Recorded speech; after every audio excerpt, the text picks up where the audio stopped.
আমরা এই প্লেসটাতে আসার পরে আপনাদের মাঝে তুলে ধরছিলাম আমরা মোটামুটি কত সুন্দর করে একটা পরিবেশ তৈরি করছিলাম। আপাতত এই মুহূর্তে মানুষজন বেশি একটা নাই, সবাই চলে গেছে, আরো আগে আসছিল। আমরাই নামতেছি। বিসমিল্লাহ।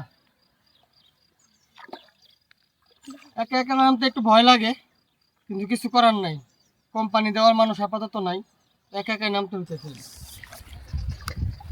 আছি এরকম পানির মধ্যে, এরকম পাথরের মধ্যে বসে অ্যাকচুয়ালি এই সুন্দর পরিবেশটা উপভোগ করার মজাই আলাদা। তো ওই দিক থেকে আমরা উঠলাম,